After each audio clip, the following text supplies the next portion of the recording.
I spent 7 years sweating to learn hard programming skills like system design, DSA, clean code. But honestly, they're becoming less and less important for what I'm actually doing at my job. Resistance is useless. So is software engineering solved? We started interviewing engineers at my company a couple months ago, and I noticed that the questions we were asking were all targeting one specific skill.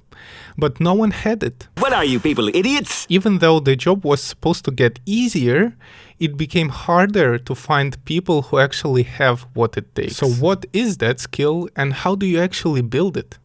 But more importantly, I'll tell you the quieter reason most engineers won't build it even though they know they should, which will lead them to becoming useless. I was working on a project that I've built from scratch. The system was clean and stable, which allowed features to be shipped pretty fast. We hired a new middle engineer and he was excited to work with us and seemed like he's going to be very productive. He was using Cloud Code from day one and we were glad. These tools are powerful and we wanted him to lean in. His first pull request landed on day 2. The feature worked, but I rejected it completely. It was all backwards. The validation was on a wrong layer. Business logic wasn't living where it's supposed to be. He didn't see it because he didn't write it. Claude didn't see it because it has no theory. Neither of them had been there for the bug that got us to build a pattern that was working so well. That's when I realized what I was actually dealing with. I knew he wasn't a bad engineer because I interviewed him.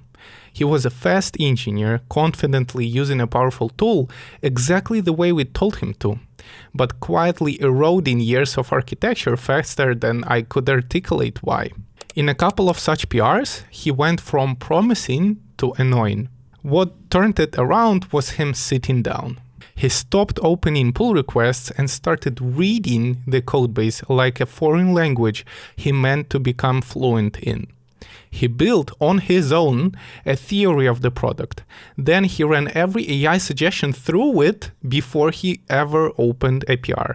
So the codebase stopped getting sloppy, and he actually became a valuable member of the team. AI generates code that looks like it belongs, but it doesn't.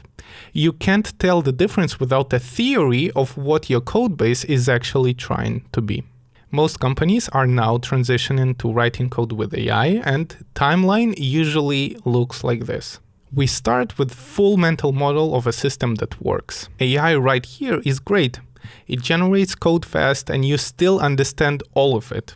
But every day AI suggests something that violates a decision you made for a reason, so you catch it and steer it back.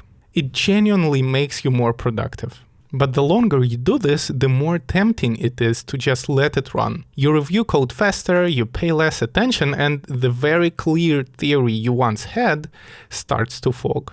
So bad decisions slip in. The codebase pollutes, things break, the product, your team, your productivity, and your value all go down at once. So let's check if you're not in danger. Answer this question honestly. Of the code you shipped this week, what percentage did you genuinely understand versus accept because it looked right? Now, based on the percentage, here are 3 zones you're in. 0 to 60, the red zone. This should be not acceptable for you if your goal is to produce quality software to the company and grow as an engineer. 60 to 90, yellow zone, where most of the engineers I know are. And it's the most dangerous because you feel like it's okay. And 90 to 100 is green. If you are in red, yellow zones, you're acting like a middle engineer from my story.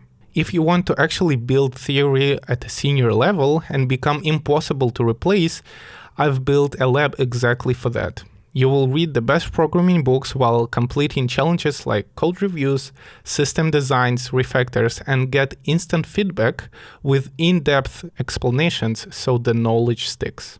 You can find the link in the description. Getting back to your zone, this is most visible in debugging. People say AI is good at finding bugs, and it is.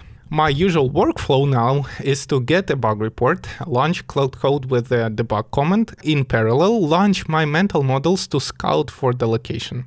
Talking numbers, AI finds 95% of bug locations very fast, but the fix it proposes is acceptable only 20% of the time. Usually it's a local patch for the symptom, not the actual root. Bugs in mature codebases aren't local syntax errors. They are violated assumptions from the design process. You need theory to decode the AI's finding and fix the actual cause. AI can find a location, but without theory, you're making a blind decision about how to fix it. AI is powerful, but it's not a magic wand. Now, here is where the current narrative gets it backwards. The current narrative is that AI replaced theory building with Claude MD files. In reality, AI's performance is bounded by the theory you bring to it. A good prompt is compressed theory which is very specific, very accurate to the current task and module. Dumping API docs into Cloud Code prompt will not make it to know your project, but one sentence explanation for main constraints and invariants of the target system will steer AI into the right direction. And that's mostly what I do nowadays. Senior engineers outperform juniors with AI not because they use magic words, but they have stronger mental models so they can verify, redirect, decline, and steer with better control and precision, and do it with less tokens. There's another piece nobody talks about. When you're in a meeting with stakeholders and someone asks, can we do X or what if we do Y?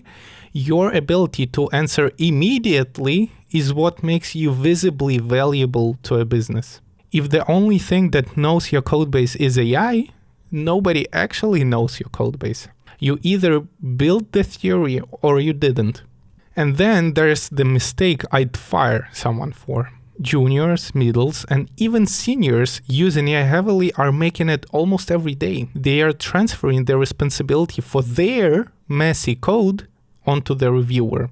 So the tempting workflow is get the task, spin up Cloud Code, code it, vibe code the tests, glance at the result, and submit. If you do this, you're not adding value. Your teammates are. They're building the theory while you skim. So what are you actually being paid for? The complexity isn't in generating code anymore. It's having enough knowledge to verify it's right.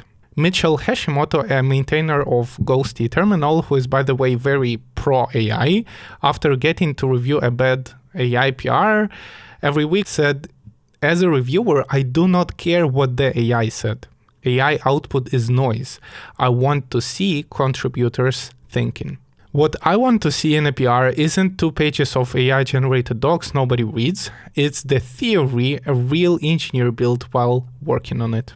And that same trap I was watching the new middle engineer fell into, I caught myself doing it like 6 months earlier. I vibe coded an important feature, the code looked fine, I was kind of lazy, so I submitted it. And then my team lead called me to discuss it and had good arguments why my design was wrong. But I couldn't defend it because I didn't even know why I built that way. I felt embarrassed and I should have. I wasted my team's time reviewing something that wasn't ready. That was my responsibility, not theirs. So my golden rule now, I don't commit anything I couldn't explain to someone else. But all of this is secondary. Debugging, code review, meetings, that's not the main thing. In AI era, your job is making decisions that serve the product long term. And decision making is entirely a function of theory. Speed of producing badly designed software is worth nothing. Writing code is the easiest part of software engineering, and it's getting easier by the day. The hard parts are what you do with that code, operating it, understanding it, extending it, and governing it over its entire lifecycle. Building theory fast is the new meta skill. Right now, while you're watching this video, learning about an important skill that will greatly benefit you, I bet you have a tab open with the latest AI announcement that stresses you out. Building theory. You need to research the latest AI engineering workflow.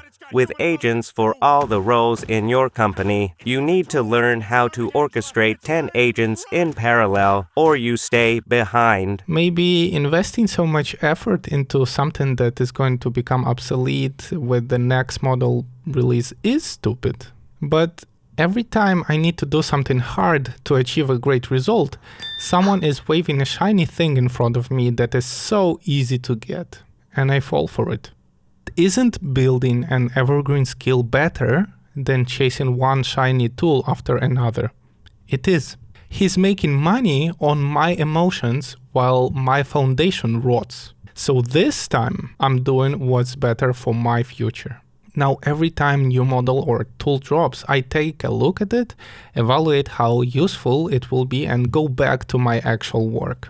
Because the skill I'm building isn't going anywhere. It's mine.